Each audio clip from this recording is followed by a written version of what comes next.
السلام علیکم ورحمۃ اللہ وبرکاتہ۔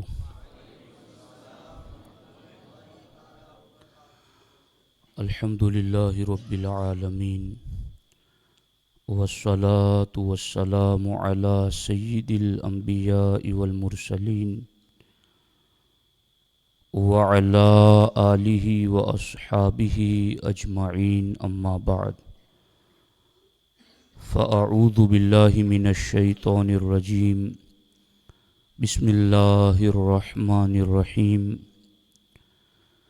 ان الذین آمنوا وعملوا الصالحات سیجعل لهم الرحمن ودا۔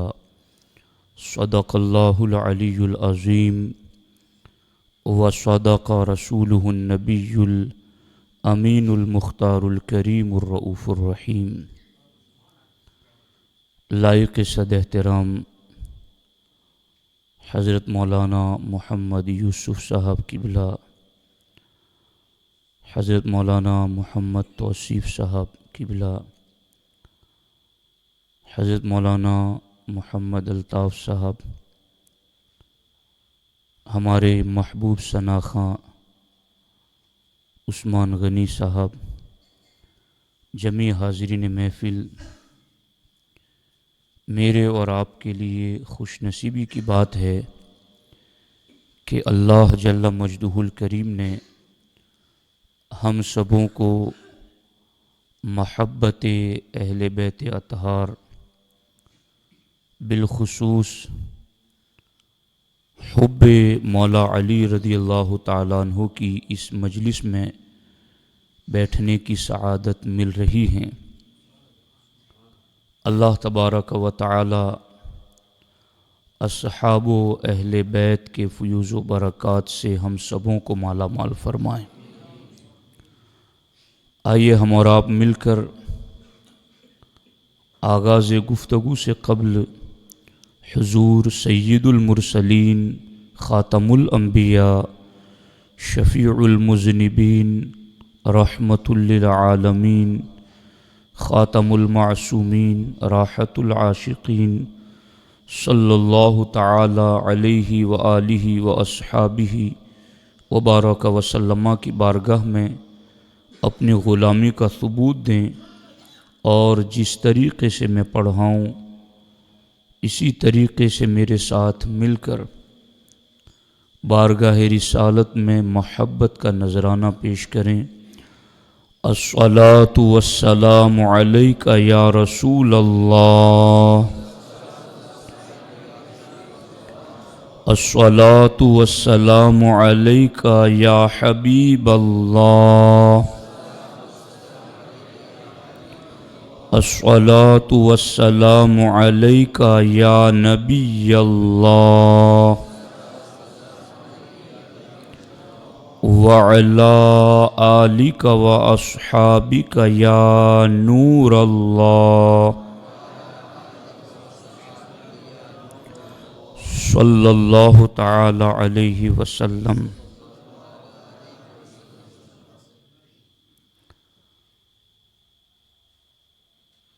حضرت امام کمال ابن ہمام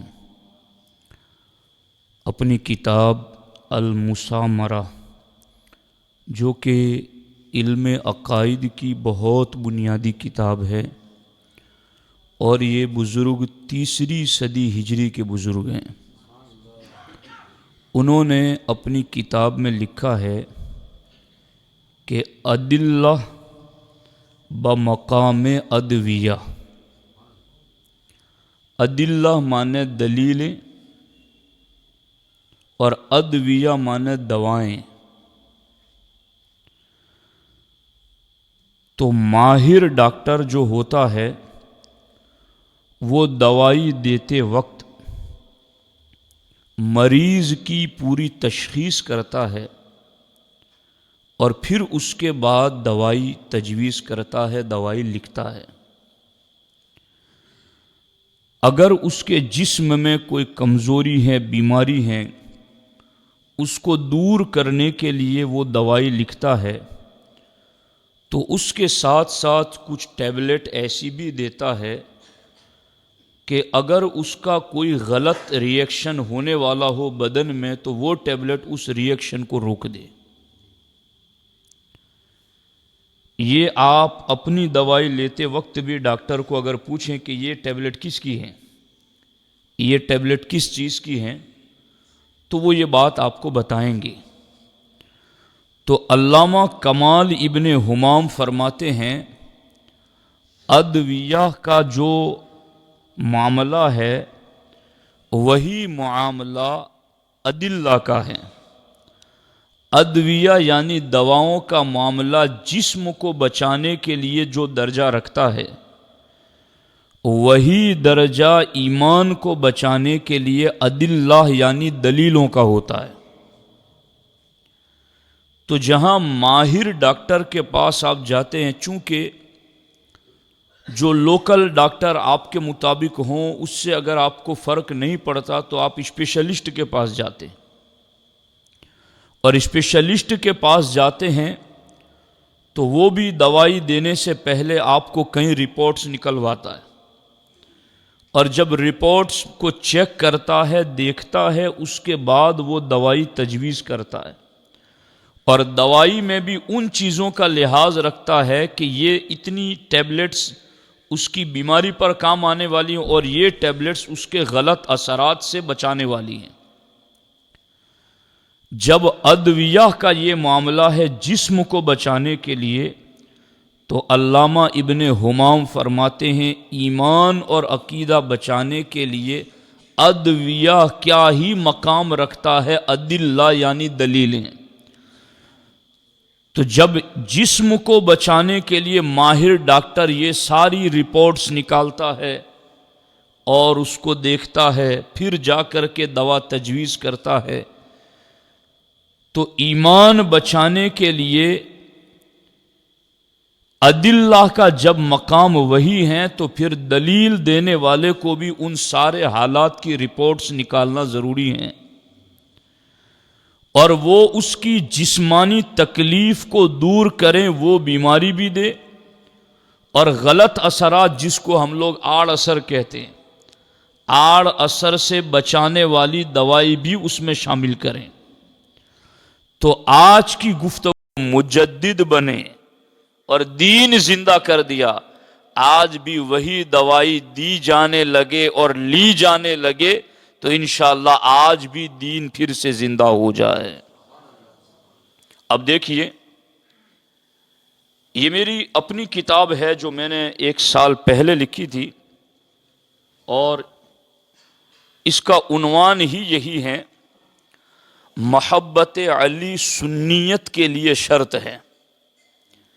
یعنی اگر کوئی بندہ سنی بننا چاہتا ہے یا بنا ہوا شخص سنی رہنا چاہتا ہے، بننا چاہتا ہے اس کے لیے بھی اور بنا ہوا سنی رہنا چاہتا ہے اس کے لیے بھی محبت علی رضی اللہ تعالی عنہ کے علاوہ کوئی چارہ ہی نہیں ہے۔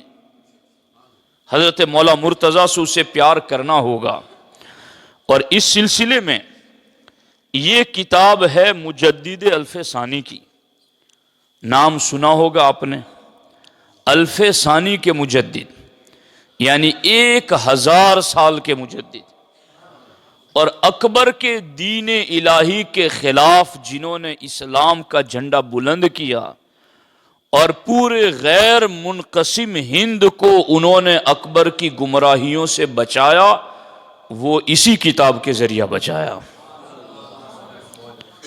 آج پھر اسی، اب مجدد الف ثانی سے بڑا ماہر ڈاکٹر میں کہاں سے لاؤں جو مجددین کی فہرست میں ایک عظیم مقام رکھتے ہیں؟ تو انہوں نے کیا کہا ہے، یہ جلد نمبر 2 ہیں، صفحہ نمبر 75 ہے، مکتوبات امام ربانی۔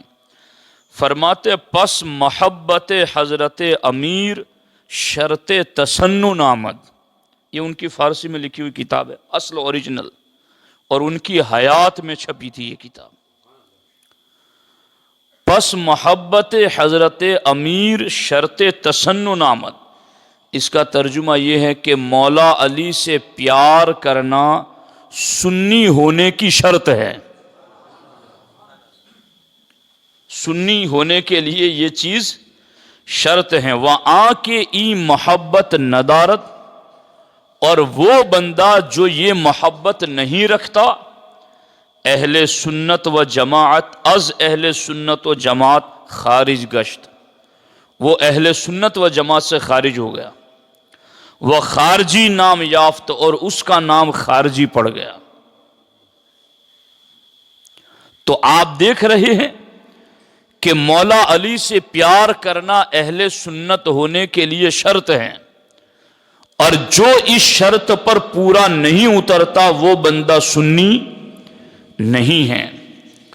اور آگے حضرت مجدد الفسانی صفحہ نمبر 76 پر فرماتے ہیں، خیال جاہل باید کہ اہل سنت و جماعت را، آواز کم کر دو کہ لوگوں کو سمجھ میں آئے، خیال جاہل باید کہ اہل سنت و جماعت را از محبان حضرت امیر نداند، فرماتے ہیں وہ بندہ پرلے درجے کا جاہل ہے جو سنی کو محب علی نہیں مانتا۔ وہ بندہ پرلے درجے کا جاہل ہے جو سنی کو محب علی نہیں مانتا۔ دنیا کے اندر مسئلہ یہ نہیں ہے کہ سنی بھی محب علی ہیں، مسئلہ تو حقیقت میں یہ ہے کہ سنی ہی محب علی ہیں، اور جو سنی کو محب علی نہیں مانتا، حضرت مجدد الفسانی فرماتے ہیں خیال جاہل باید، وہ پرلے درجے کا جاہل شخص ہے جو سنی کو محب علی نہیں مانتا۔ تو آپ دیکھ رہے ہیں کہ اہل سنت و جماعت کے اکابرین اور ہمارے مجددین اس سلسلے میں کیا تعلیمات دے رہے ہیں۔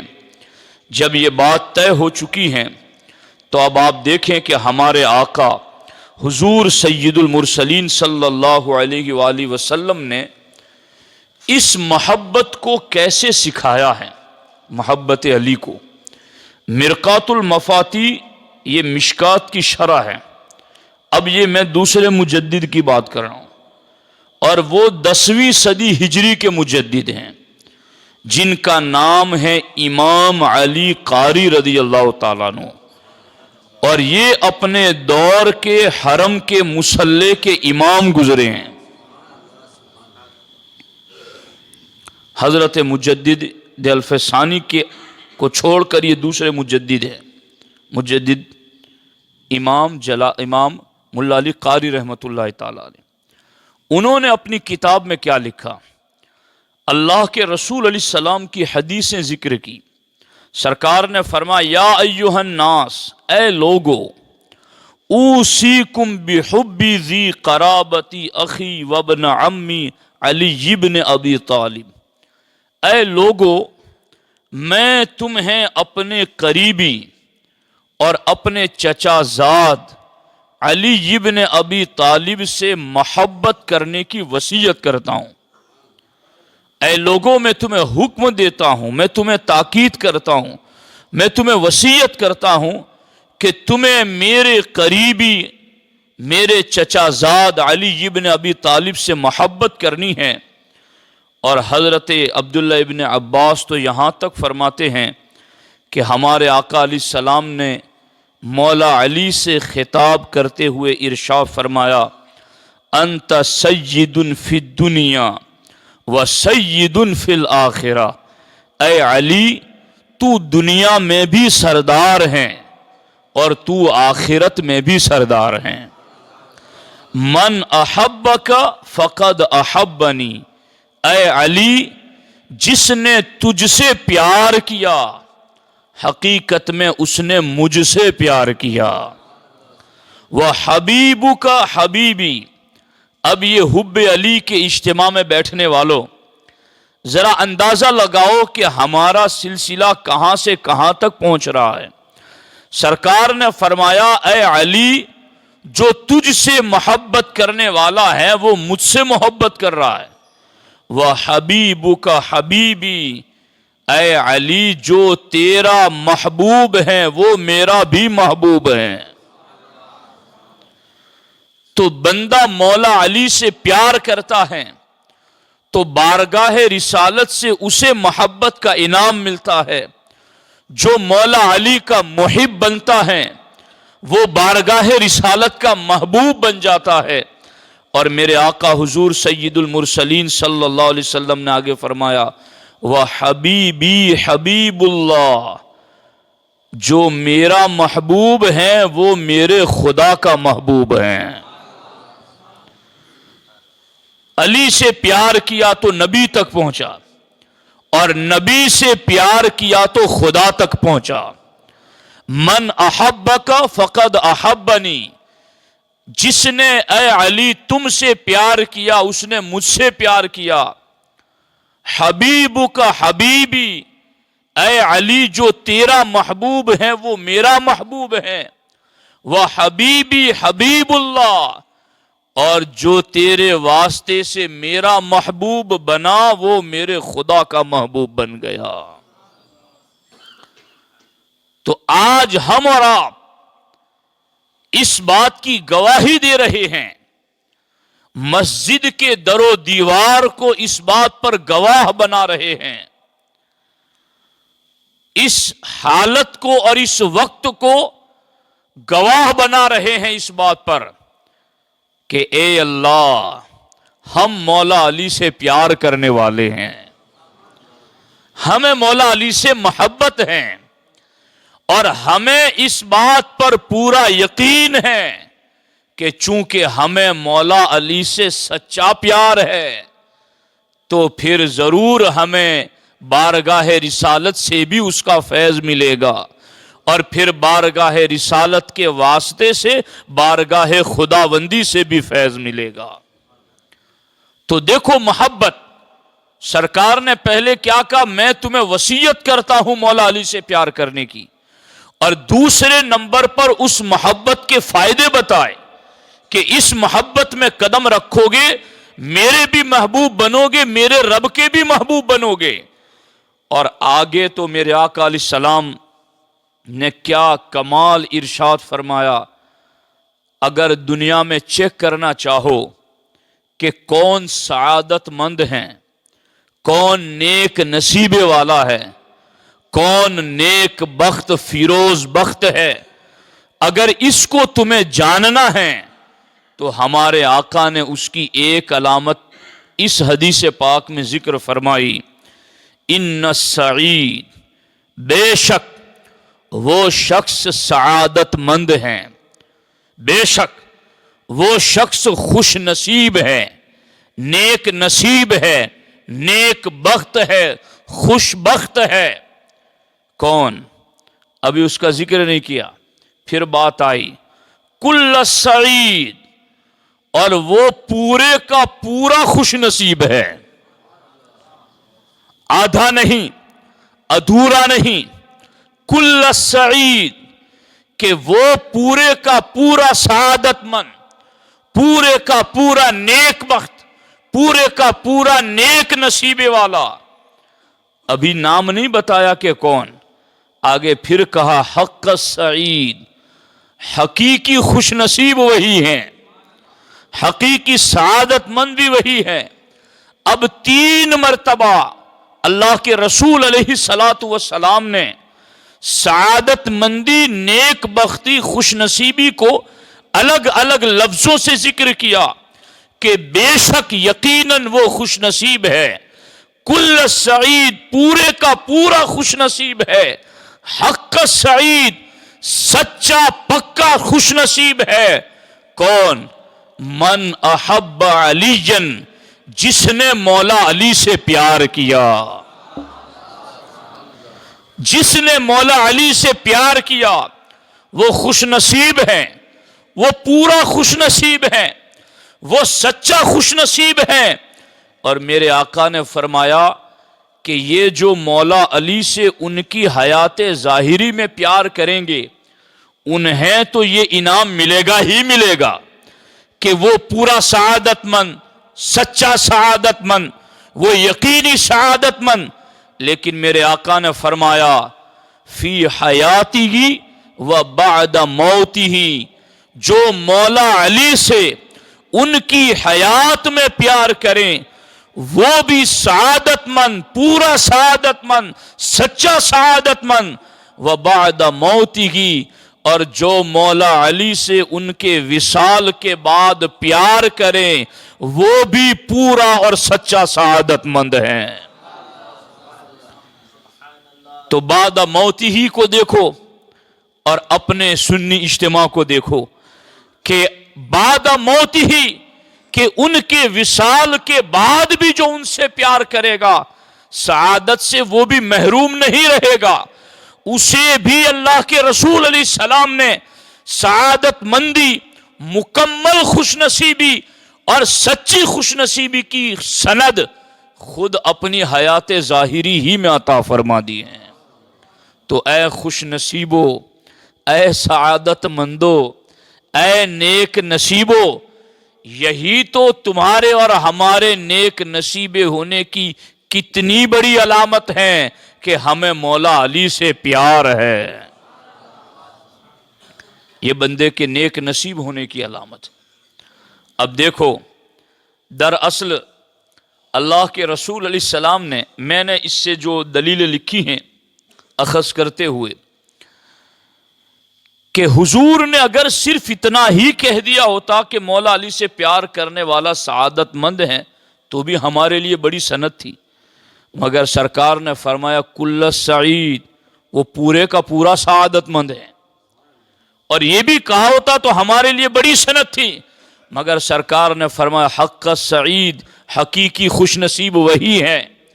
یہ 3 درجے تو ذکر کیے ہی کیے، مگر میں نے جب اس حدیث کو قرآن کے سامنے رکھا اور ان لفظوں کو جو سرکار نے 3 بار مولا علی کے لیے ذکر فرمائے، ان لفظوں کو میں نے قرآن میں تلاش کیا تو مجھے یہ رہنمائی ملی کہ حضور مولا علی سے پیار کرنے والے کو جو سعادت مند کہہ رہے ہیں، حقیقت میں اسے جنت کی بشارت عطا فرما رہے ہیں. قرآن مجید کو آپ دیکھیں، اللہ جل مجدہ الکریم نے قرآن مجید میں ارشاد فرمایا وَأَمَّا الَّذِينَ سُعِدُوا فَفِي الْجَنَّةِ خَالِدِينَ فِيهَا. ترجمہ کیا ہے؟ اور وہ لوگ جو سعادت مند ہیں، فَفِي الْجَنَّةِ، وہ جنتی ہیں، خالدین فیہا، اور وہ ہمیشہ کے جنتی ہیں. ادھر سرکار نے فرمایا علی تجھ سے جو پیار کرے گا وہ سچا پکا پورا سعادت مند ہے، اور ادھر قرآن میں فرمایا جو سعادت مند ہوتے ہیں وہ جنتی ہوتے ہیں. گویا ہمارے نبی علیہ السلام نے ہمیں یہ پیغام دیا، جو مولا علی سے سچا پیار کرے گا رب اسے اس پیار کے صدقے جنت عطا فرمائے گا. دوستان محترم، اب یہاں سے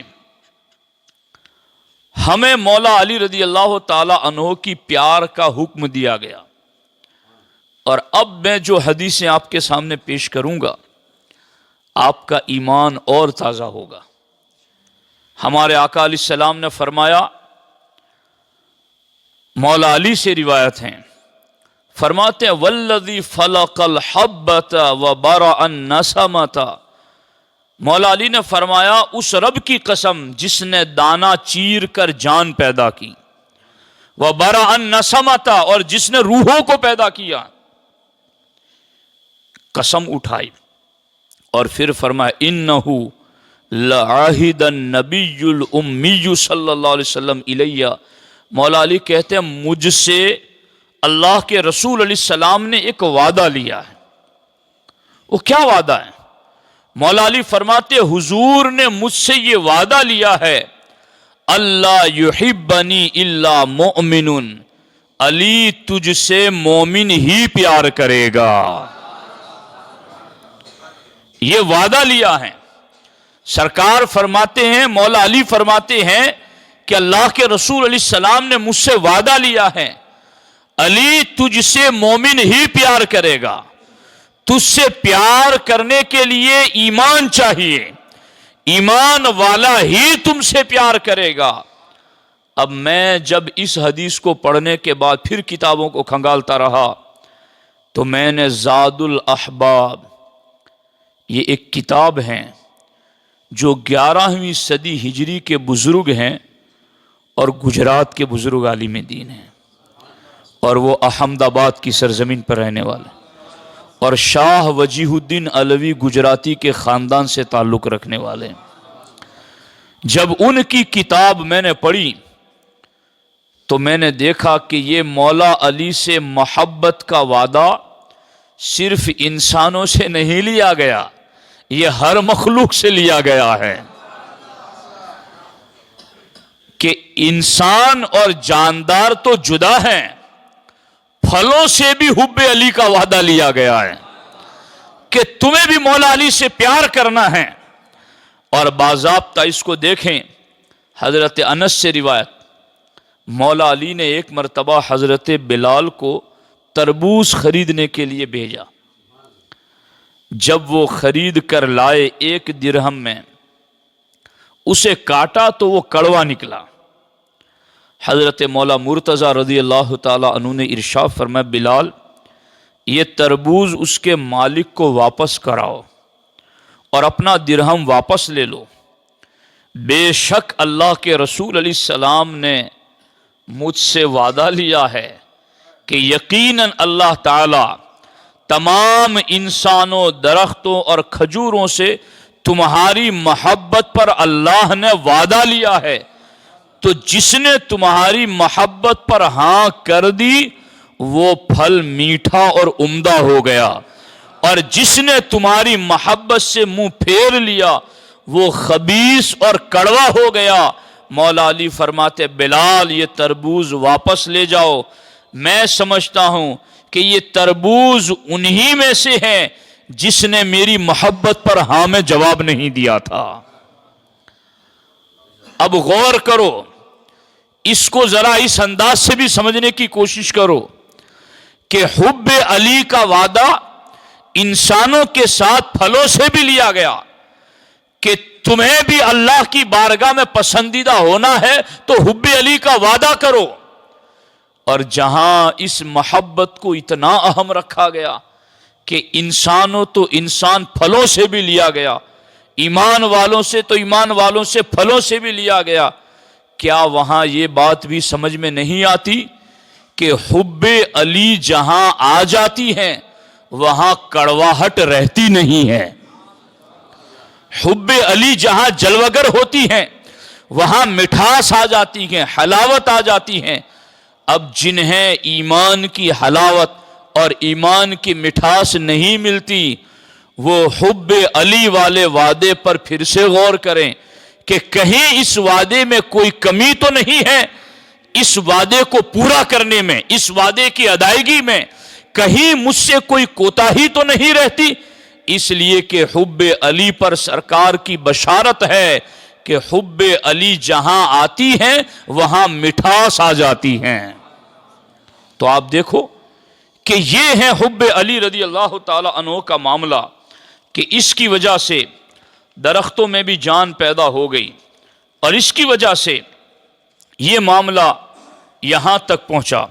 اب اس سلسلے میں اور بھی کافی حدیثیں ہیں جو میں نے یہاں ذکر کی ہیں، اسی مضمون کی ہیں، اس لیے میں ان احادیث کو نہیں پڑھ رہا ہوں، لیکن اب آگے میں اس محبت کا ایک درجہ اور آگے ذکر کرتا ہوں، اور جو میری گفتگو کو بہت دھیان سے سن رہے ہیں یا بعد میں سنیں گے انہیں اس بات کا احساس ہوگا کہ جو میں نے مقدمے میں بات کی نا شروع میں کہ ادلہ بمقام ادویہ، تو میں بالکل اسی نہج پر چل رہا ہوں کہ وہاں ڈاکٹر بیماری دیکھ کر پہلے دن دوائی دیتا ہے کہ یہ آج کھاؤ پھر کل چیک کرانا، کل دوسری دوائی دوں گا، پھر کل دوائی دے گا، پھر پرسوں چیک کرانا، پھر دوائی دوں گا۔ اگر کوئی بڑا پروسیس ہے تو 1 ہفتے تک کھاؤ، پھر رپورٹ نکلوا کے آنا تو دیکھوں گا کیا معاملہ کہاں تک پہنچا، پھر دوں گا۔ میری گفتگو کا ہر حصہ اللہ کی توفیق سے، مولا علی کے فیضان سے یوں ہی چل رہا ہے کہ اسٹیپ بائی اسٹیپ میں چل رہا ہوں آگے، تاکہ باتیں آپ کی سمجھ میں آ سکیں۔ ادھر حضور نے پہلے کیا فرمایا کہ اے لوگوں میں تمہیں محبت علی کی وصیت کرتا ہوں۔ پھر سرکار نے کیا فرمایا، جو تجھ سے پیار کرے گا وہ میرا محبوب ہے، اور جو میرا محبوب ہے وہ میرے خدا کا محبوب ہے۔ اور پھر سعادت مندی، نیک نصیبی کے 3 درجے ذکر فرما کر دراصل محب علی کو حضور نے جنت کی بشارت عطا فرمائی، اور پھر محبت علی کا وعدہ لیا گیا، اور یہ وعدہ ایمان والوں کے ساتھ ساتھ تربوز اور پھلوں سے بھی لیا گیا۔ اب آگے اس محبت کو لینا کیسے ہے؟ چونکہ اب اس محبت کے حوالے سے جب آپ آگے بڑھیں گے تو آپ کو نوحے والے بھی ملیں گے، ماتمی بھی ملیں گے، آپ کو ہائے وائے کرنے والے بھی ملیں گے۔ تو کئی لوگ چونکہ ان کے دل میں پیار ہے مولا علی کا، اپنے اس پیار کی تسکین کے لیے وہ یہ سمجھتے ہیں کہ ان کے پاس پیار زیادہ ہے تو ان کے اسٹیٹس لگائیں، ان کے مرثیے لگائیں، ان کے لکھے ہوئے کلام پڑھیں۔ خدا کی عزت کی قسم، خانہ خدا میں تمہیں یہ بات کہہ رہا ہوں کہ ان کے ذاکروں کی جتنی بھی تقریریں ہیں یا ان رافضیوں کے جتنے بھی اشعار ہیں، آپ کو ان کا کوئی کلام ایسا نہیں ملے گا کہ جس میں وہ مولا علی کی شان بیان کرتے ہوئے ابو بکر و عمر عثمان پر الزام نہ لگاتے ہوں، صحابہ کرام کی عدالت، ثقافت اور پرہیزگاری پر اعتراض نہ کرتے ہو۔ تو یاد رکھنا، اگر کوئی بندہ نماز پڑھنے کے لیے کھڑا ہو اور بالکل ہاتھ بھی ناف کے نیچے باندھے، دبا کے باندھے، نیت بھی حاضر رکھیں، قرآن بھی خوب تجویز سے ٹھہر ٹھہر کر کے پڑھیں، اور سجدہ رکوع سب کچھ برابر کریں، مگر اس نے وضو ہی نہ کیا ہو تو کیا اس کی نماز قبول ہوگی؟ تو یاد رکھنا، حب اہل بیت اور حب علی کی قبولیت کے لیے یہ شرط ہے کہ وہ تمام صحابہ کرام کا با ادب ہو، وہ ابو بکر و عمر عثمان کے افضل ہونے کا عقیدہ رکھتا ہو، جو اللہ نے، اللہ کے رسول نے اور اجماع صحابہ سے جس کا جو درجہ طے ہو چکا ہے اس پر وہ یقین رکھتا ہو، اور صحابہ کرام میں سے کسی ایک صحابی سے بھی بدگمانی تک نہ رکھتا ہو، پھر وہ مولا علی سے پیار کرے تو یہ پیار اسے جنت تک لے جائے گا۔ اور اگر وہ نعرے لگائے، مست ملنگ بننے کی باتیں کرے، اور وہ حب علی کے دعوے دار ہو اور ابو بکر پر اعتراض کرے، عمر پر اعتراض کریں، عثمان پر اعتراض کریں، حضرت معاویہ پر اعتراض کریں، حضرت عمرو بن عاص پر اعتراض کریں، حضرت مغیرہ بن شعبہ پر اعتراض کریں، حضرت ابو ہریرہ پر اعتراض کریں، تو یاد رکھنا وہ الٹا لٹک کر کے بھی حب علی کا نعرہ لگائے تو ہمیں مجدد الفسانی فرماتے ہیں ایسی محبت علی ہرگز خدا کی بارگاہ میں مقبول نہیں ہے۔ اس لیے اب میں جو حدیث پیش کر رہا ہوں کہ حب علی کی وصیت حضور نے کی ہے، ہاں کی ہے اور ہمارے لیے ہی کی ہے۔ حب علی پر حضور نے اپنے محبوب اور خدا کے محبوب ہونے کی بشارت دی ہے، ہاں دی ہے، وہ ہمارے ہی لیے دی ہے۔ حب علی پر حضور نے کامل سعادت مندی کی بشارت دی ہے، ہاں دی ہے حضور نے، اور ہمیں کو دی ہے۔ حب علی کا حضور نے وعدہ لیا ہے اور ہاں وہ ہمیں سے لیا ہے، اس لیے کہ ہم مولا علی سے وہ پیار کرنے والے ہیں جو مولا علی سے پیار بھی کرتے ہیں اور حضور کے ہر صحابی کا ادب بھی کرتے ہیں، تو یہ پیار مقبول ہے۔ اب دیکھو اس پر اللہ کے رسول علیہ السلام نے کیا فرمایا، میں نے جو باتیں سنائی ہے کوئی قصہ نہیں، کوئی من گھڑت نہیں، کوئی فرضی کہانی نہیں، میں سیدھا حدیثوں سے اور مجددین کی تعلیمات سے چل رہا ہوں۔ تو اس لیے اس پر ایمان رکھو۔ میرے آقا علیہ الصلوۃ والسلام نے حضرت مولا علی سے خطاب کرتے ہوئے فرمایا، یا علی فطوبى لمن احبک وصدق فیک، اے علی بشارت ہو اس شخص کو جو تم سے پیار کرے، خوشخبری ہو اسے جو تم سے محبت کرے، مگر آگے سرکار نے شرط لگائی، وصدق فیک، اور یہ خوشخبری اے علی تجھ سے پیار کرنے والے اس بندے کے لیے ہیں جو تجھ سے سچا پیار کرے، وصدق فیک، اور تم سے پیار کرے اور سچا پیار کرے۔ اور سرکار دو عالم صلی اللہ علیہ وسلم نے فرمایا، اے علی تم سے سچا پیار کرنے والے کو خوشخبری سنا دو، فَأَمَّا الَّذِينَ أَحَبُّوكَ وَصَدَقُوا فِيكَ فَهُمْ جِيرَانُوكَ فِي دَارِكَ، اے علی تم سے پیار کرنے والا اگر سچا پیار کرے گا، فَهُمْ جِيرَانُكَ فِي دَارِكَ وَرُفَقَاؤُكَ فِي قَصْرِكَ، اے علی وہ جنت میں اسی محل میں رہے گا جس محل میں رب تمہیں رکھے گا۔ مولا علی سے سچا پیار کرنے والوں کو جنت میں مولا علی کے ساتھ رہنے کی بشارت، مولا علی کی رفاقت کی خوشخبری، مولا علی کی سنگت کی بشارت۔ مگر اس بشارت پر ہمارے آقا کے خود لفظ دیکھو، صدق فیک وصدقوا فیک، اے علی فطوبى لمن احبک، جو تم سے پیار کرے اسے خوشخبری ہے، مگر یہ خوشخبری ہر پیار کا دعویٰ کرنے والے کے لیے نہیں ہے، ہر مست ملنگ بننے والے کے لیے نہیں ہے، شریعت کی حدوں کو پھلانگنے والوں کے لیے نہیں ہے، صحابہ کرام سے بدگمانی اور ان پر طعن کرنے والوں کے لیے نہیں ہے۔ ہمارے آقا نے مولا علی سے خطاب کرتے ہوئے کہہ دیا، اور مولا علی نے بھی روایت کر کے امت تک پہنچا دیا کہ مجھ سے پیار کرنے والے کے لیے بشارت اسی شخص کے لیے ہے جو مجھ سے پیار کرے مگر سچا پیار کرے۔ اور سچا پیار اس کائنات میں مولا علی اور اہل بیت سے وہی کرتے ہیں جنہیں اہل سنت و جماعت کہا جاتا ہے۔ دوستان محترم، اب اس سلسلے کے اندر آگے دیکھیے، چونکہ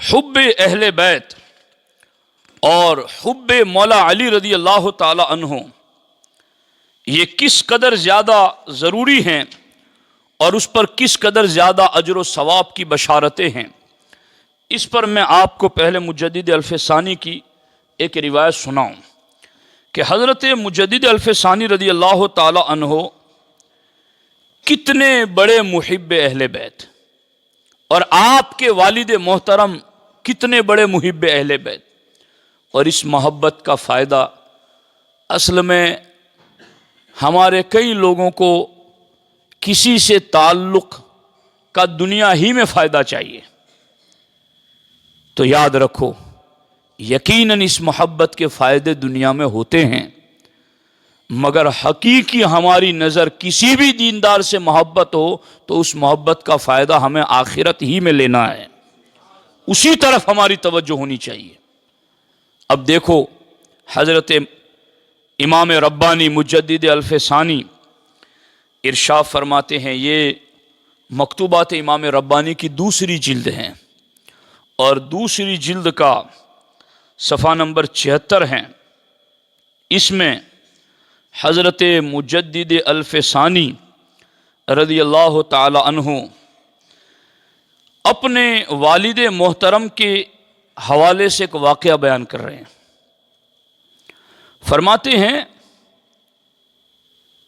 کہ والد بزرگوار این فقیر مولا علی کی محبت میں بیٹھے ہو نا؟ بولو تو صحیح۔ اس محبت کا آخری وقت، دم نکلتے وقت کیا فائدہ ہوتا ہے؟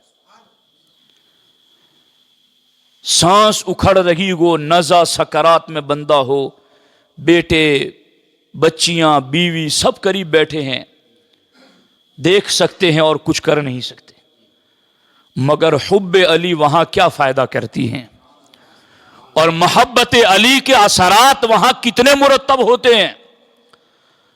بات مجدد الفسانی کی، فرماتے ہیں والد بزرگوار این فقیر، کہ اس فقیر کے والد محترم کہ عالم بودن بعلم ظاہری و بعلم باطنی، میرے والد جو ظاہری اور باطنی دونوں علوم کے ماہر تھے، وہ کیا کرتے تھے، ان کا عمل کیا تھا؟ در اکثر اوقات ترغیب بمحبت اہل بیت می فرمودن، کہ میرے والد کوئی یوں نہیں کہ وہ خشک مولوی تھے، ظاہر اور باطن کے علوم کے ماہر عالم دین تھے، وہ اپنی زندگی کا اکثر وقت اسی میں نکالتے کہ جو بھی ملتا اسے محبت اہل بیت کی ترغیب دلاتے، محبت اہل بیت کا فائدہ بتاتے، محبت اہل بیت کی تعلیم اور ترغیب دیتے۔ فرماتے ہیں می فرمودن، میرے والد محترم اکثر وقت اپنے مریدین کو، اپنے طلبہ کو یہ سکھاتے تھے کہ این محبت را در سلامتی خاتمہ مدخلیست عظیم۔ میرے والد محترم اکثر وقت لوگوں کو یہ بتاتے تھے کہ یہ محبت اہل بیت اطہار یہ دنیا سے اچھے خاتمے کے لیے بہت ہی زیادہ مددگار ہے۔ جسے سلامتی ایمان کے ساتھ جانا ہے، جسے حسن خاتمہ چاہیے، جسے دنیا سے ایمان پر موت چاہیے، تو مجدد الفسانی کہتے ہیں میرے والد محترم لوگوں کو یہی بتاتے تھے کہ اہل بیت سے پیار کرو، مولا علی سے محبت کرو۔ فرماتے ہیں لیکن جب خود میرے والد محترم کا آخری وقت آیا، وہ جو پوری زندگی حب اہل بیت اطہار کا سبق پڑھاتے رہے، وہ جو پوری زندگی حب اہل بیت کی ترغیب تعلیم دیتے رہے، جب ان کا خود آخری وقت آیا تو مجدد الفسانی رضی اللہ تعالیٰ عنہ فرماتے ہیں در مرز موت ایشاں این فقیر حاضر بود۔ فرماتے ہیں میرے یہی والد ظاہر اور باطن کے علوم کے ماہر، جب ان کا آخری وقت آیا این فقیر حاضر بود، میں اس سرحانے موجود تھا۔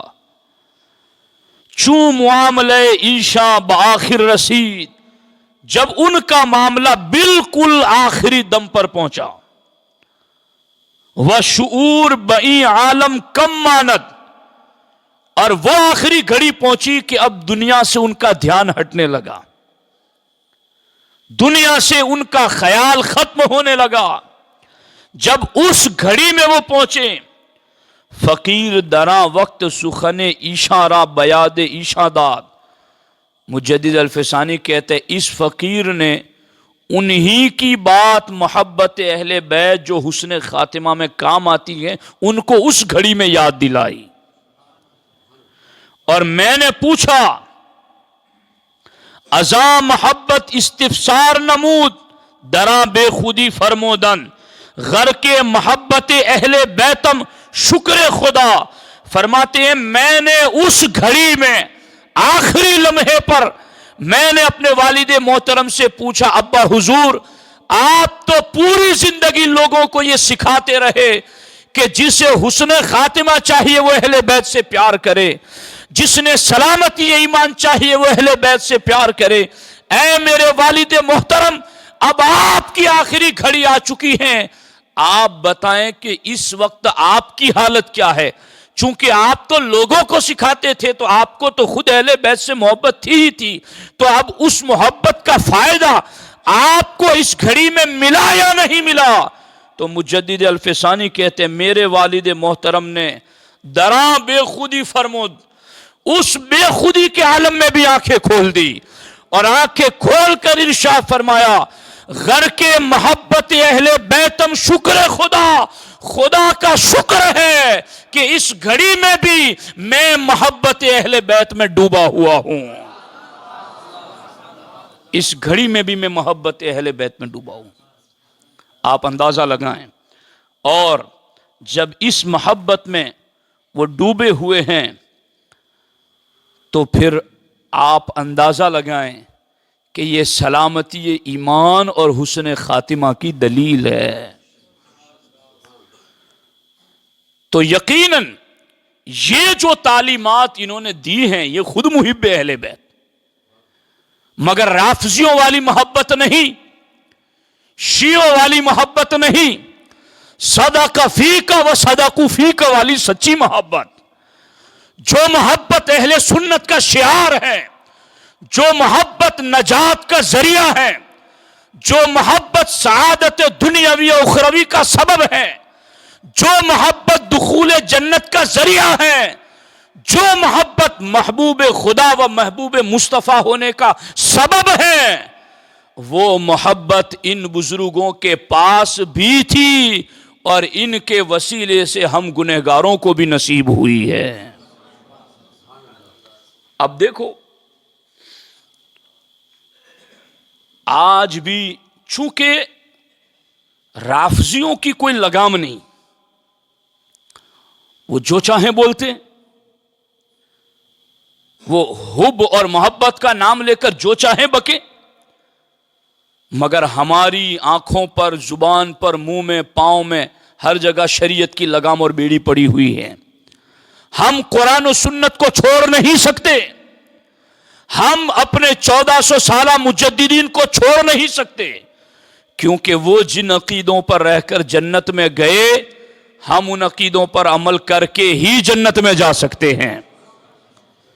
لیکن ایسے محبت کرنے والوں کو بھی طعنہ دیا گیا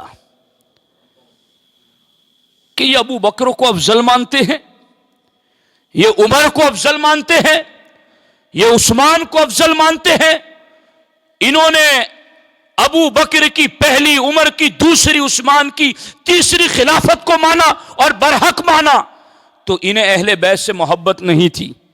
یہ طعنے انہیں بھی دیے گئے۔ امیر معاویہ پر جو باتیں امام ربانی نے لکھی ہیں، میں کہتا ہوں پیروں سے جو سنیوں کے ہیں یہ پڑھ کے سناؤ لوگوں کو۔ میں کہتا ہوں ان مقتدی علماء سے جن کے ہزاروں مریدین نے پڑھ کے سناؤ یہ تعلیمات۔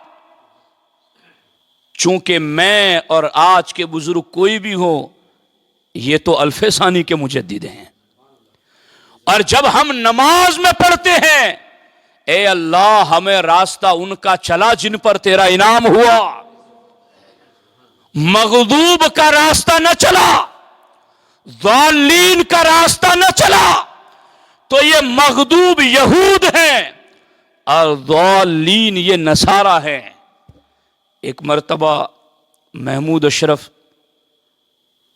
مد ظلہ العالی دارالعلوم برکات خواجہ میں تشریف لائے تھے، انہوں نے کہا تھا یہ مغضوب اور ضالین قرآن میں تو یہود و نصارہ ہے، مگر ادھر تم اگر اسلام میں فرقوں کو دیکھو تو مغضوب جو یہود والی سختی ہیں وہ تمہیں خارجیوں میں نظر آئیں گی، اور ضالین والی گمراہی جو عیسائیوں میں تھی وہ تمہیں رافضیوں میں نظر آئے گی۔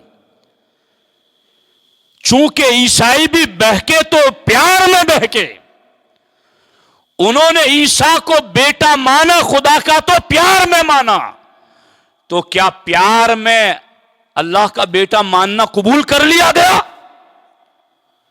تو پیار ہو، مگر وہ پیار ہو جو اللہ رسول کا بتایا ہوا ہے۔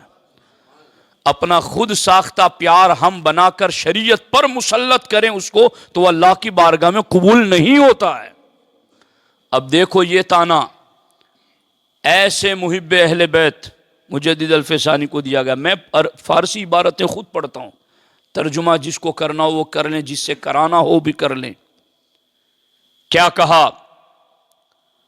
مجدد الفسانی نے یہ پورا چیپٹر انہوں نے جو لکھا ہے وہ محبت اہل بیت میں اہل سنت کا جو عقیدہ ہے نا وہ لکھا ہے اس کتاب میں، کہ سنی محبت اہل بیت میں کیا عقیدہ رکھتے ہیں۔ اس میں مجدد الفسانی فرماتے ہیں، پوری بات لکھنے کے بعد تین صفحے لکھنے کے بعد پھر مجدد الفسانی فرماتے ہیں، بر سرے اصل سخن رویم۔ اب میں مدعے کی بات پر آتا ہوں، یہ میں نہیں کہہ رہا ہوں مدعے کی بات پر میں آ رہا ہوں، میں تو آ ہی چکا ہوں مدعے کی بات پر، مگر یہ میری پشت پر مجدد الفسانی کا ہاتھ ہے، یہ میں تمہیں کتاب دکھا رہا ہوں۔ بر سرے اصل سخن رویم و گویم، کہ میں نے یہ جو 3 صفحے لکھ کر تمہیں دلیلیں دی، اب میں تمہیں مدعے کی بات پر آ کر سمجھاتا ہوں۔ چگونه عدم محبت اہل بیت در حق اہل سنت گما بردہ شود، چگونه عدم محبت اہل بیت در حق اہل سنت گما بردہ شود۔ فرماتے ہیں کہ سنیوں کے بارے میں محبت اہل بیت نہ ہونے کا لوگ گمان کیسے کر لیتے ہیں؟ سمجھ کوئی نہیں آ رہی ہے۔ مجدد الفسانی فرماتے چگونه عدم محبت اہل بیت در حق اہل سنت گما بردہ شود، کہ سنیوں کے بارے میں لوگ گمان کیسے کر لیتے ہیں کہ انہیں اہل بیت سے محبت نہیں ہے۔ فرماتے ہیں محبت نزد این بزرگ وارا جزو ایمان است، کہ ان پاک ہستیوں سے پیار کرنا سنیوں کے نزدیک ایمان کا حصہ ہے۔ یہ کوئی نفل نہیں کہ کوئی پیار کرے نہ کرے اس کو اختیار دیا جائے، یہ کوئی مندوب و مستحب و مباح نہیں کہ کوئی نہ کرے تو اس پر عتاب نہ ہو۔ ارے یہ محبت اہل بیت اہل سنت کے نزدیک فرائض دین میں سے ایک فرض ہے۔ اور مجدد الفسانی فرماتے جزو ایمان است، یہ محبت اہل بیت اہل سنت کے نزدیک ایمان کا حصہ ہے۔ اور آگے فرماتے ہیں وَسَلَامَتِي خاتمہ را برسوخ عام محبت مربوط ساختان، یہ سنی ہی ہیں جنہوں نے یہ عقیدہ پکا رکھا ہے کہ جس کو خاتمہ اچھا کرانا ہے اسے اہل بیت سے محبت ضرور کرنا ہے۔ تو جزو ایمان ہے اہل بیت کی محبت، سلامتی خاتمہ کی علامت ہے اہل بیت کی محبت۔ مگر جو محبت اہل بیت میں اتنے ڈوبے مست الست رہتے تھے، بالآخر انہیں بھی یہ تانا دیا گیا کہ تمہیں تو کوئی پیار نہیں ہے، تو انہیں بولنا پڑا چگونه عدم محبت اہل بیت در حق اہل سنت گما بردہ شود۔ لوگ سوچ کیسے لگتے ہیں، سوچ کیسے لیتے ہیں کہ سنی ہے اور محب اہل بیت نہیں ہے؟ ان کے نزدیک تو محبت اہل بیت ایمان کا حصہ بھی ہے اور سلامتی خاتمہ کی دلیل بھی ہے۔ تو دوستان محترم، اب آپ نے دیکھا کہ یہ محبت اہل بیت اطہار رضی اللہ تعالی عنہ مجمعین کس قدر زیادہ لازم اور ضروری ہیں۔ اب اس پر جو میں باتیں آپ کے سامنے عرض کرنا چاہتا ہوں، اس میں سے ایک باتیں میں آپ کے سامنے ذکر کر کے پھر اپنی گفتگو کو اختتام کی طرف لانا چاہتا ہوں۔ ایک مرتبہ درود پاک پڑھ لیں۔ اللہم صلی وسلم صلاۃ و سلام علیک یا سیدی یا رسول اللہ صلی اللہ تعالی علیہ وآلہ واصحابہ وبارک وسلم، صلاۃ و سلام علیک یا سیدی یا رسول اللہ صلی اللہ تعالی علیہ وآلہ وسلم۔ اچھا، اب میں بھی یہ کہوں کہ میں مدعے کی بات پر آ گیا، جو کہ آیا ہوا ہوں پہلے سے، لیکن اب میں اپنی گفتگو کے آخری حصے کی طرف آپ کو متوجہ کرتا ہوں، چونکہ ڈاکٹر دوائی دیتا ہے تو دوائی ایسی دیتا ہے کہ جس میں ساتھ میں وہ ٹیبلٹ بھی رکھتا ہے جس سے آڑ اثر نہ ہو. ہوتا ہے نہیں ہوتا ایسا؟ درود شریف پڑھ لو ایک مرتبہ.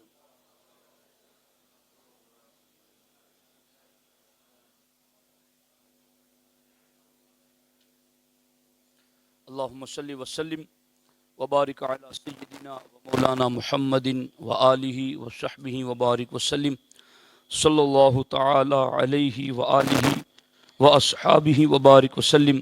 صلاۃ و سلام علیکہ یا سیدی یا رسول اللہ صلی اللہ تعالی علیہ وآلہ و اصحابہ وبارک وسلم. دوستان محترم، اب یہاں چونکہ حالانکہ مشاجرات صحابہ میں گفتگو کرنے سے منع کیا گیا، صحابہ کے آپس میں جو اختلافات ہوئے، مگر لوگوں نے اس کو اتنا اچھال دیا اور اتنی بدگمانیاں پھیلا دی کہ اب اس کی حقیقت سمجھانے کے لیے یہ بات کرنا ضروری ہو گیا ہے، تاکہ لوگ ان جھوٹے کہانیوں اور قصوں کو سن کر کے کہیں مبتلا نہ ہو جائے. تو اب اس کے صفائی کے لیے اس چیز کو ذکر کرنا لازم ہو گیا.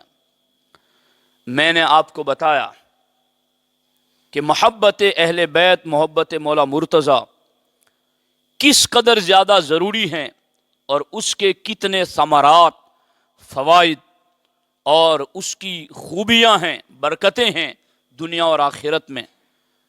مگر اس محبت میں جب بندہ قدم رکھتا ہے تو آگے مرثیے اس کے سامنے آتے ہیں، رافضیوں کے لکھے ہوئے کلام سامنے آتے ہیں، رافضی ذاکروں کی کلپیں آتی ہیں، اور نادانی ناسمجھی میں لوگ اسٹیٹس پہ لگا کر اور پھر آگے اس کو سن کر کے اسی کے مطابق اپنا ذہن بناتے ہیں. دوستان محترم، اصل میں لوگوں نے صحابہ کرام کے آپس کے اختلافات کو اپنے جیسے آپس کے اختلاف کی طرح سمجھ لیا ہے. میرا آپ سے جھگڑا ہو تو ہمارا اختلاف بغض کی وجہ سے، عداوت کی وجہ سے، تو چونکہ لوگوں کے دل جب گندے ہوتے ہیں تو وہ پاک دل والوں کو بھی معاذ اللہ اپنی طرح سمجھتے ہیں. اب یہ میں بتاؤں، آپ بتائیں کہ ان کے اختلاف کیسے تھے؟ یہ تو مجدد الفسانی بتاتے ہیں کہ ان کے اختلافات کیسے تھے. فرماتے ہیں چونکہ کچھ لوگ جنگ جمل اور جنگ صفین کو لے کر حضرت ماں عائشہ صدیقہ اور حضرت معاویہ رضی اللہ تعالیٰ عنہما پر طعن کرتے ہیں، اور مجھے افسوس اس وقت بہت زیادہ ہوتا ہے جب ترچھی زبانوں میں لوگ وار کرتے ہیں، اور اس وقت بہت زیادہ افسوس ہوتا ہے جب نام کا اسٹیج سنی کا ہو اور ایسی بات ہو رہی ہے. بہت زیادہ افسوس ہوتا ہے. کاش کہ ایسے لوگ باز آ جائیں، سدھر جائیں. اب دیکھو یہاں پر میں آپ کو ایک بات بتاؤں، پہلے بتا دیتا ہوں کہ یہ صحابہ کرام کے حوالے سے کوئی طعن نہ کرنا، ان کے بارے میں اچھا گمان رکھنا، اچھی بات کرنا، ان کے فضائل پر نظر رکھنا، یہ کیوں ضروری ہے؟ مجدد الفسانی رضی اللہ تعالیٰ عنہ نے اس بات کو مکتوبات کی پہلی جلد میں کئی جگہ پر لکھا، اور اس کو میں نے باضابطہ کئی جگہ نوٹ کیے ہوئے ہیں. دیکھیے، یہ مکتوبات کی جلد ہے پہلی، اور در المعرفت کا صفحہ نمبر 72 ہے. یعنی ایک بندہ ایسا کہتا ہے کہ مجھے مولا علی سے پیار ہے، اس لیے معاذ اللہ میں حضرت معاویہ پر طعنہ کروں گا، ان کو نہیں مانوں گا. ٹھیک ہے؟ یا حضرت عمرو بن عاص، حضرت مغیرہ بن شعبہ، یا عشرہ مبشرہ میں سے کچھ صحابہ، یا ماں عائشہ صدیقہ. تو اس کا نقصان کیا ہے؟ یہ تو مجدد ہے نا. فرماتے ہیں طعن کردن در اصحاب فی الحقیقت طعن کردن است بپیغمبر خدا، کہ صحابہ پر طعنہ کرنا یہ حقیقت میں اللہ کے رسول پر طعنہ کرنا ہے.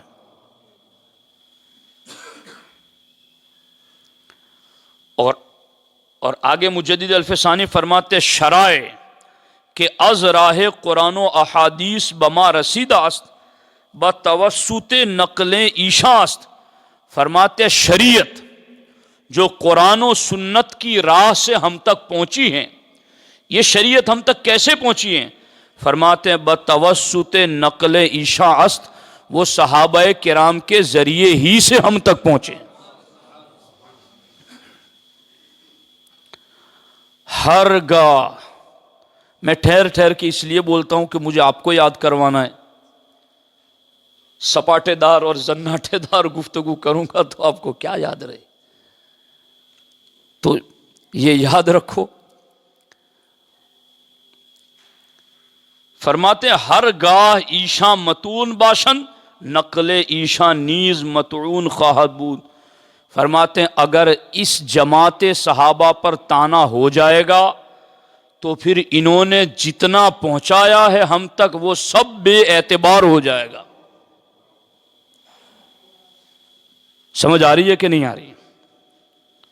اور آگے لکھتے ہیں مجدد الفسانی این نقل مخصوص ببعض دون بعض نیست، کہ یہ جو ہیں کہ صحابہ کی جماعت پر اعتراض کوئی کر دے تو پورے قرآن و سنت پر اعتراض ہو جائے گا، چونکہ قرآن و سنت ہم تک پہنچانے والے یہی لوگ ہیں.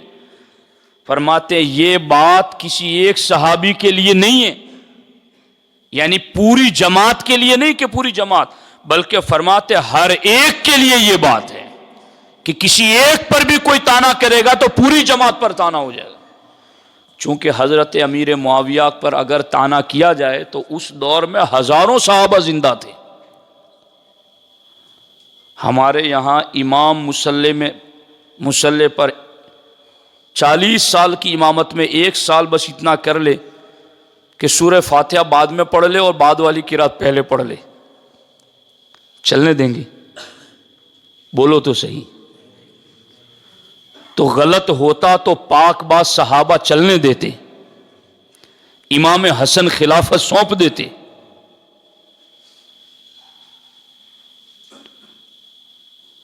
تو یہاں ہم جیسے گنہگار لوگ اگر قرآن کی جو واجب ہے کہ پہلے پڑھا جائے اس کو آگے پیچھے کر لیں تو لوگ گوارا نہیں کرتے. تو صحابہ کرام کی پاک جماعت جن کے بارے میں قرآن کی ہر صورت، تو کیا میں تو سمجھتا ہوں ہر رکوع میں یہ آیتیں ہیں وَيُزَكِّيهِمْ وَيُزَكِّيهِمْ وَيُزَكِّيهِمْ، میرا محبوب ان کے دلوں کو صاف کرتا ہے، میرا محبوب ان کے دلوں کو پاک کرتا ہے. حضور نے پوری زندگی جن کے دلوں کو پاک کیا، کیا معاذ اللہ وہ کسی غلط بات پر اتفاق کر لیں؟ ان کا اجماع قطعیت کا درجہ رکھتا ہے، اور یہ بہت دور بات نکل جائے گی. مگر یہ فرماتے ہیں مجدد الفسانی بل کلہم فی العدالت والصدق والتبلیغ سواء، تمام صحابہ سچے ہونے میں، عادل اور پرہیزگار ہونے میں سب کے سب برابر ہے، سب عادل ہیں، سب پرہیزگار ہیں. پس تانے ایشا ایو واحد کان منہم مستلزم تانے در دین است. فرماتے ان میں سے کسی ایک پر بھی کوئی تانا کرے گا تو وہ پورے دین پر تانا کر رہا ہے. اب دیکھیے یہ ہے مجدد الفسانی امام ربانی رضی اللہ تعالی عنہ، اور اس پر مجدد الفسانی نے اس مکتوب میں بھی جگہ جگہ فرمایا. دیکھیے مبلغان شریعت جمی اصحابن، کہ تمام صحابہ نے مل کر شریعت کو ہم تک پہنچایا ہے. از ہر یکے چیزیں از شریعت بما رسیدہ است، کہ صحابہ میں سے ہر ایک کے ذریعہ شریعت کی کوئی ایک نہ ایک بات ضرور ہم تک پہنچی ہے. اب کسی ایک پر بھی تانا ہو جائے تو دین کی اس بات کا کیا ہوگا؟ آپ کہیں گے کہ چلو اس صحابی کو نہیں مانتے اور اس کی جو روایتیں وہ نہیں مانتے، اس کو نہیں مانیں گے تو دین کامل کیسے ہوگا؟ الیوم اکملت لکم کا معنی کیا ہوگا؟ تمام باطل ادیان کے خلاف جب یہ کہنے چلو گے کہ اسلام کامل دین ہے تو اس ایک صحابی کی روایتوں کو نکال دو گے تو دین کے اس حصے کا بنے گا کیا؟ قرآن بچانا ہے، احادیث بچانی ہے، دین اور شریعت بچانی ہے، تو تمام صحابہ کرام کو عادل اور پرہیزگار ماننا یہی مجددین کی تعلیمات ہیں۔ اس لیے محبت اہل بیت ایک دن نہیں، یہ جلسہ تو چلو اہتمام کے لیے ہیں، مگر محبت اہل بیت ہماری زندگی میں ایک دن کا نصاب نہیں ہے، ہماری زندگی میں ایک سال کے ایک دن کا نصاب نہیں، زندگی میں ایک دن کا نصاب نہیں، بلکہ مجدد الف ثانی کی تعلیمات کی روشنی میں اہل بیت سے پیار کرنا ہماری ہر سانس کی ذمہ داری ہے، ہمارے ہر لمحے کی ذمہ داری ہے۔ زندگی کے رات دن کی جتنی بھی گھڑیاں ہیں، جب تک سانس چل رہی ہے، ہر سانس ہمارے لیے محبت اہل بیت اطہار ضروری ہے۔ مگر یہ محبت قبول تبھی ہے جب کسی ایک صحابی پر بھی تانا نہ کیا جائے۔ تانا تو بول کر کیا جاتا ہے نا۔ مارہرا کے تاجدار برتر قیاس سے ہے مقام ابو الحسین، سدرا سے پوچھو رفعت بام ابو الحسین۔ سرکار مفتی اعظم ہند کے مرشد اور امام احمد رضا کے استاد حضرت ابو الحسین نوری میاں اپنی کتاب میں لکھتے ہیں اسرار المعارف میں، معاویہ پر تان تو جدا ہے، جو بدگمانی بھی لائے گا وہ بھی رافضی ہو جاتا ہے۔ یہ باتیں ہیں۔ اور اب آپ کو ایسا لگ رہا ہوگا کہ یہ مولا علی کے پیار کی بات کر رہے تھے اور معاویہ کی بات کہاں سے لے آئے؟ تو میں تمہیں یہ وہ ٹیبلٹ دے رہا ہوں جو آڑ اثر کو ختم کرنے والی ہے۔ یہ وہ دوائی پہلے دی جو ایمان کو مضبوط کرنے والی حب اہل بیت کی دوائی ہے، مگر اب وہ ٹیبلٹ ساتھ میں شامل کر رہا ہوں جو کسی رافضی کے زیر اثر آڑ اثر نہ آنے دیں اور اس محبت اہل بیت کو تمہارے لیے جنت جانے کا ذریعہ بنائے۔ دوستو، میں صرف اب بات ہوتی نا تو میں بات لمبی بھی کرتا، مگر اب میں جو اصل بات ہے اس پر ذکر نہ کرتے ہوئے صرف دو باتیں عرض کر دیتا ہوں۔ ان کے اختلافات ضرور ہوئے، مگر وہ اختلافات کوئی بغض کی وجہ سے نہیں۔ اگر بغض کی وجہ سے ہوتے تو کیا ہوتا، اور اجتہاد کی وجہ سے اختلاف ہوا تو کیا ہوا؟ میں ماں عائشہ صدیقہ کی ایک روایت ذکر کرتا ہوں اور حضرت معاویہ کی ایک روایت ذکر کرتا ہوں، جس سے آپ کو میں یہ اندازہ کرا سکوں کہ یہ کیا بغض والوں کے یہ انداز ہوتے ہیں۔ ہے توجہ آپ لوگوں کی؟ سن رہے ہو؟ دیکھو، یہ پہلی روایت جو میں آپ کے سامنے رکھتا ہوں حضرت معاویہ والی۔ مولا علی رضی اللہ تعالیٰ عنہ کے وصال کے بعد جب بالاتفاق حضرت امیر معاویہ خلیفۃ المسلمین منتخب ہو گئے، اس وقت حضرت معاویہ رضی اللہ تعالیٰ عنہ نے زرار سدائی سے فرمایا، میرے سامنے مولا علی کی منقبت پڑھو۔ حضرت معاویہ کیا کہتے ہیں؟ میرے سامنے مولا علی کی منقبت، ان کے فضائل پڑھو۔ تو زرار نے گزارش کی، اے امیر المومنین، مجھ سے یہ نہ ہو پائے گا۔ تو حضرت امیر معاویہ نے فرمایا، تم کو حضرت علی کے فضائل پڑھنے ہی ہوگے۔ آج کے مجمع میں فضائل مولا علی بیان ہو رہے ہیں۔ اب انہوں نے کہا کہ اگر بتائے بغیر کوئی چارہ نہیں تو سنیے، مولا علی کی صدارت ہے اور بیان حب علی کا ہو رہا ہے۔ کیا بیان کیا زرار سدائی نے؟ فرماتے، اللہ کی قسم، حضرت علی بڑی وسعت والے، بے پناہ قوت والے، آپ کی بات حرف آخر کی حیثیت رکھتی، لوگوں میں عدل کرنے والے، آپ کے پہلوؤں سے علم کے چشمے پھوٹتے اور زبان سے حکمت کے آبشار بہتے۔ آپ کو دنیا اور اس کی رونق سے وحشت ہوتی۔ جب رات کی تاریکی آ جاتی تو رات کی تاریکی آپ کے لیے انسیت لے کر آتی۔ رات کی تاریکی میں آپ کو محبت ہوتی چونکہ عبادت کرتے۔ فرماتے ہیں عبرت پذیری آپ کے اندر کوٹ کوٹ کر بھری ہوئی تھی، خوب غور و فکر کرنے والے۔ آپ کو مختصر لباس اور سادہ کھانا پسند تھا۔ ہمارے درمیان ایک عام آدمی کی طرح زندگی بسر کرتے تھے. ہم جب کبھی ضرورت کے وقت بلاتے تو آپ ہماری دستگیری فرماتے. ہم جب کبھی ان سے خبر دریافت کرتے تو آپ ہمیں ضرور بتایا کرتے تھے. اللہ کی قسم ہم ان سے بے حد قریب ہونے کے باوجود ہیبت کی وجہ سے ان کے سامنے گفتگو کی تاب نہ رکھتے تھے. آپ دینداروں کی تعظیم کرتے, مساکین کے قریب رہتے. کوئی قوی آدمی اپنے باطل کام میں ان سے رعایت کی امید نہیں رکھتا اور نہیں کوئی کمزور ان کے عدل سے مایوس ہوتا. میں گواہی کے ساتھ یہ بات کہتا ہوں کہ میں نے ان کو رات کے وقت داڑھی پکڑ کر مرغ بسمل کی طرح تڑپتے اور بے پناہ غم و الم سے روتے ہوئے دیکھا. آپ روتے ہوئے کہتے, اے دنیا تو ہرگز میرے پاس نہ آنا, تو مجھ سے اعراض کرتی ہے یا میرے پاس آنے کا شوق رکھتی ہے, تو مجھ سے دور ہو جا, تو مجھ سے دور ہو جا. میں اے دنیا میں تجھ کو 3 طلاقیں دیتا ہوں, اور 3 طلاقیں وہ ہوتی ہے جس کے بعد رجوع کا اختیار نہیں رہتا. اے دنیا تیری عمر بہت چھوٹی ہے, تیرا مال و متاع بہت کم ہے. آہ میرے پاس زیادہ سفر کم ہے, جبکہ میرا سفر طویل اور راستہ وحشت ناک ہے. جب یہ بات زرار سدائی نے مولا علی کی منقبت میں کہی, یہ سن کر کے حضرت معاویہ رضی اللہ تعالیٰ عنہ رو پڑے. کیا بغض رکھنے والوں کا یہ انداز ہوتا ہے؟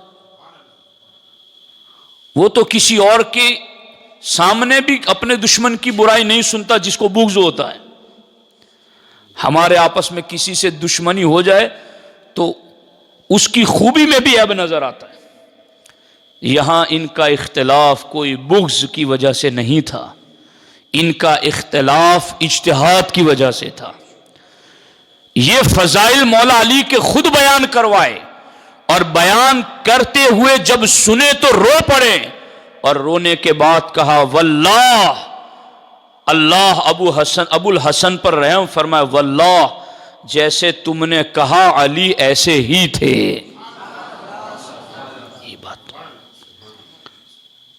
تو سوچو اور سمجھو.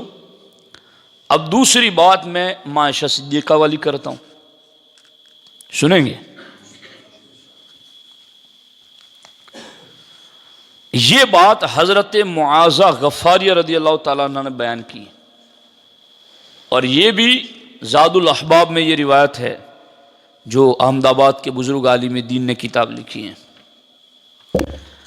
معاذہ غفاریہ کہتی ہیں کہ مجھے اللہ کے رسول علیہ السلام سے بہت محبت تھی. حضور کے ساتھ سفر میں جاتی, مریضوں کی خدمت کرتی, زخمیوں کی دوا علاج کرتی, اور میں ایک مرتبہ سرکار کی خدمت میں تھی اور عائشہ صدیقہ بھی حجرے میں تھی, اور اتنے میں حضرت مولا علی رضی اللہ تعالیٰ عنہ باہر سے تشریف لائے. تو معاذہ غفاریہ کہتی ہے کہ میں نے سرکار کو فرماتے ہوئے سنا, اے عائشہ یہ شخص, مولا علی کی طرف اشارہ کر کے, اے عائشہ یہ شخص مردوں میں مجھے سب سے زیادہ محبوب ہیں. اے عائشہ یہ شخص مردوں میں مجھے سب سے زیادہ محبوب ہیں اور سب سے زیادہ میں ان کی عزت کرتا ہوں, لہذا تم ان کا حق پہچانو اور ان کے مقام و مرتبے کی تعظیم کرو. سرکار نے عائشہ صدیقہ کو کمرے میں بتایا. اب معاذہ غفاریہ جب حضور یہ بتا رہے تھے تب وہاں موجود تھی. اب معاذہ غفاریہ رضی اللہ تعالیٰ عنہ فرماتے ہیں کہ جب حضرت عائشہ صدیقہ اور مولا علی کے درمیان بصرہ میں جو کچھ ہوا حادثہ, تو جناب عائشہ صدیقہ وہاں سے جب مدینہ واپس آئیں جنگ جمل کے بعد, تو میں نے عائشہ صدیقہ کی خدمت میں حاضر ہو کر عرض کیا, یا ام المومنین آج آپ کے دل کی کیا کیفیت ہے؟ ابھی جنگ سے آئی, اب بتاؤ آپ کے دل کی کیا کیفیت؟ یعنی ہمارا کسی سے جھگڑا ہو, ابھی غصہ ٹھنڈا بھی نہ ہوا, اور کوئی پوچھے کہ اس کے بارے میں تو کیا کہتا ہے, تو بغض ہوگا تو کیا کچھ نہیں نکلے گا. مگر یہاں اختلاف بغض کی وجہ سے نہیں تھے. ابھی جمل سے عائشہ واپس پلٹی ہیں, معاذہ غفاریہ حاضر آئیں اور عرض کیا, ام المومنین آج آپ کے دل کی کیا کیفیت ہے؟ حالانکہ میں نے اللہ کے رسول علیہ السلام سے سنا ہے جو جو اللہ کے رسول نے آپ سے علی کے حوالے اور مقام و مرتبہ کے حوالے سے یہ فرمایا تھا، اب آپ کا کیا حال ہے؟ عائشہ صدیقہ نے جواباً ارشاد فرمایا، اے معاذہ، جناب علی کے ساتھ میرے دل کی کیا کیفیت ہوگی؟ ان کی شان و منزلت تو یہ ہے کہ جب آپ تشریف لاتے، مولا علی جب تشریف لاتے اور میرے والد گرامی ابو بکر صدیق ہمارے پاس تشریف فرما ہوتے تو میرے باپ ابو بکر صدیق مولا علی کی طرف نظر بھر کر کے دیکھا کرتے تھے اور کسی طرح کی اکتاہٹ یا دل برداشتگی کا اظہار نہ فرماتے، دیکھتے تو دیکھتے ہی رہ جاتے۔ یہ روایت تو لوگ خوب بیان کرتے ہیں نا، ان کو کہو کہ یہ عائشہ صدیقہ نے کب بیان کی تھی، پس منظر بھی تو بتاؤ۔ معاذہ غفاریہ نے پوچھا کب تھا اور کیا حالات بنے تھے، وہ تو بتاؤ تو پتا چلے کہ ان کی جنگیں ہوئی مگر وہ بغض والی نہیں ہیں۔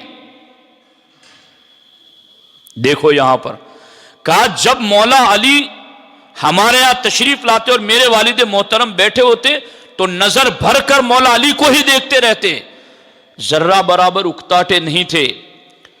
تو میں عرض گزار ہوتی، والد گرامی آپ تو برابر جناب علی کی طرف دیکھتے جا رہے، اس طرف دیکھنے میں آخر راز کیا ہے کہ اتنا زیادہ دیکھتے ہیں؟ تو اے معاذہ، تم اس وقت کی میری حالت پوچھتی ہو کہ میرا جواب کیا ہوگا علی کے بارے میں؟ ارشاد فرمایا، میں نے سرکار سے سنا ہے، صدیق نے بتایا کہ میں نے سرکار سے سنا ہے اے بیٹی عائشہ کہ جناب علی کی زیارت کرنا اور ان کا دیدار کرنا بھی خدا کی عبادت ہے۔ کیا یہ انداز دشمنوں کے ہوتے؟ تو میرے ساتھیو، ہمیں محبت علی کا فائدہ لینا ہے، ہمیں محبت اہل بیت اطہار کا فائدہ لینا ہے، اور یہ فائدہ تبھی ملے گا جب صحابہ میں سے کسی ایک سے بھی بغض نہ ہو، صحابہ میں سے کسی ایک پر بھی تانا نہ ہو۔ کوئی آپ کو میٹھا حلوہ دے اور تھوڑا سا زہر چھڑک دے اور کہا بہت میٹھا حلوہ ہے، زہر تھوڑا ہی تو ہے، کھا لیجیے، کھا لیں گے آپ؟ تو محبت اہل بیت یقیناً میٹھا ہی میٹھا ہے، اس سے انسان کا ایمان میٹھا ہوتا ہے، اس کو ایمان کی حلاوت، لذت، چاشنی، شیرنی کا احساس ہوتا ہے۔ مگر اس میں بغض صحابہ کو کوئی زہر ملا دے تو کیسے قبول کر لیں ہم؟ ہمارے سامنے ان مجددین کی تعلیمات ہیں۔ اس لیے میرے ساتھیوں، میں اپنے وہ نوجوان ساتھی، بزرگ ساتھی جنہوں نے آج کا یہ اجتماع رکھا، انہیں مبارکباد پیش کرتا ہوں، اور میں اپنے آپ کو بھی خوش نصیب سمجھتا ہوں کہ مجھے میرے مولا کی شان بیان کرنے کی سعادت مل گئی۔ 2 منٹ میں پوری گفتگو کا خلاصہ۔ حضور کا حکم ہے مولا علی سے پیار کرو، پیار کرنے والے کو حضور کا اور اللہ کا محبوب ہونے کی بشارت خود حضور نے دی۔ سعادت مند، پورا سعادت مند، سچا سعادت مند حضور نے مولا علی کے پیار کرنے والے کو قرار دیا، اور قرآن کی آیت کی روشنی میں سعادت مند جنتی ہیں، گویا مولا علی سے پیار کرنے والا جنتی ہیں۔ لیکن آگے حضور نے بتایا صدق فیک و صدقوا فیک، کہ یہ پیار تمہیں سچا پیار کرنا ہے، شریعت سے پوچھ کر کرنا ہے، اور یہ سچا پیار تبھی ہوتا ہے جب صحابہ میں سے کسی کا بھی بغض نہ ہو، کسی سے بھی نفرت نہ ہو، کسی سے بدگمانی تک نہ ہو، ہر ایک کے مقام اور مرتبے کو جانے اور مانے، پھر روز اہل بیت اطہار کی محبت کی محفل سجائیں تو سمجھیں کہ یہ بھی کم ہیں، چونکہ یہ تو ہماری ہر سانس کا نصاب ہے، ہماری ہر گھڑی کا نصاب ہے، تو ہماری یہ محفل یقیناً بہت زیادہ کارآمد ہے۔ مجدد الفسانی تو فرماتے ہیں جزو ایمان است و سلامتی خاتمہ، کہ ایمان کا حصہ ہے ان سے پیار کرنا، سلامتی خاتمہ کی دلیل ہے ان سے پیار کرنا۔ اب عائشہ صدیقہ ہو یا حضرت معاویہ ہو یا ان کے ساتھی ہو، کسی کے ساتھ بھی بغض اگر کوئی رکھتا ہے تو پھر اس محبت کا کوئی فائدہ اس کو نہیں ہوگا۔ میں نہیں کہہ رہا، یہ مجدد الفسانی کہہ رہا، اور میں کہہ رہا ہوں اس لیے کہ میں ان کا ماننے والا ہوں۔ کوئی نہ سمجھے کہ میں نہیں کہہ رہا ہوں تو میں اپنے کہنے کی نفی کر رہا ہوں، میں کہہ رہا ہوں، مگر میں کیوں کہہ رہا ہوں؟ تیرے غلاموں کا نقش قدم ہے راہ خدا، وہ کیا بہک سکے جو یہ سراغ لے کے چلیں، کیا دبے جس پہ حمایت کا ہو پنجہ تیرا، شیر کو خطرے میں لاتا نہیں کتا تیرا، میری قسمت کی قسم کھائیں سگانے بغداد، ہند میں بھی ہوں تو دیتا ہوں میں پہرا تیرا۔ تو دوستان محترم، ان باتوں کو بار بار سنیے، اور ادلہ بمقام ادویہ، کہ جیسے دوائیاں ہوتی ہیں ویسے ہی دلیلیں ہوتی ہیں، دونوں کے مریضوں کو چیک کر کے دوائیاں دی جاتی ہیں۔ مرض بہت پھیلا ہوا ہے، یہ مجددی دوا میں نے آپ تک پہنچا دی ہے، اس کو لیجئے، پہنچائیے، عمل کیجئے۔ سارے لوگ مبارکباد کے مستحق، آپ نے بہت محبت سے سنا، میں آپ سب کا شکر گزار ہوں۔ دعا کرتا ہوں کہ اللہ تبارک و تعالی محبت اہل بیت میں ہمیں جلائے، اور اللہ تعالی اسی محبت میں ہمیں حسن خاتمہ نصیب فرمائے۔ السلام علیکم ورحمۃ اللہ وبرکاتہ۔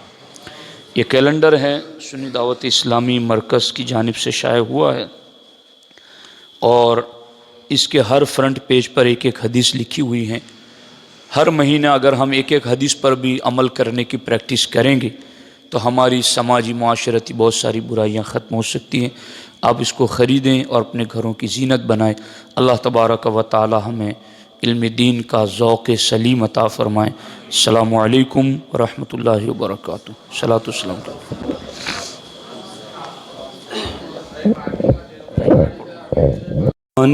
رحمت پہ لاکھوں سلام، شمع بز میں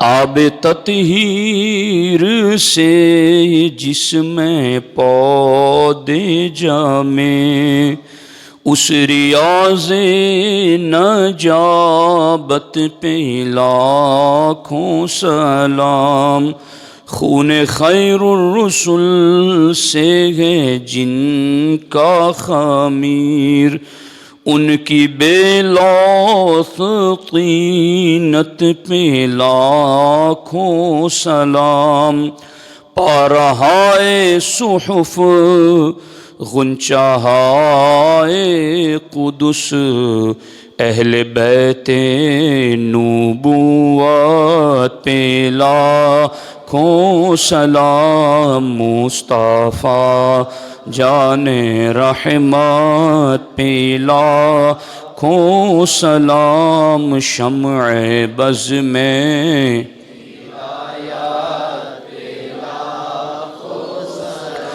اولی دافع اہل رفض و خروج، چارمی رکن ملت پہ لاکھوں سلام، ماحی رفض و تفضیل و نصب و خروج، حامی دین و سنت پہ لاکھوں سلام، مرتضی شیر حق اشجاع الاشجعی، ساقی شیر و شربت پہ لاکھوں سلام، مصطفیٰ جان رحمت پہ لاکھوں سلام، شمع بز میں ہدایت کاملان طریقت پہ کامل درود، حاملان شریعت پہ لاکھوں سلام، شافعی مالک احمد امام حنیف، چار باغ امامت پہ لاکھوں سلام، غوث اعظم امام التقی والنقی، جلوہ شان قدرت پہ لاکھوں سلام، مصطفیٰ جان رحمت پہ لاکھوں سلام، شمع بز میں ایک میرا ہی رحمت میں دعویٰ نہیں، شاہ کی ساری امت پہ لاکھوں سلام، میرے استاذ ماں باپ بھائی بہن اہل ولد و عشیرت پہ لاکھوں سلام، بے عذاب و عتاب و حساب و کتاب، تا ابد اہل سنت پہ لاکھوں سلام، مصطفیٰ جان رحمت پہ لاکھوں سلام، شمع بز میں ہدایت پہ لاکھوں سلام۔ بسم اللہ الرحمن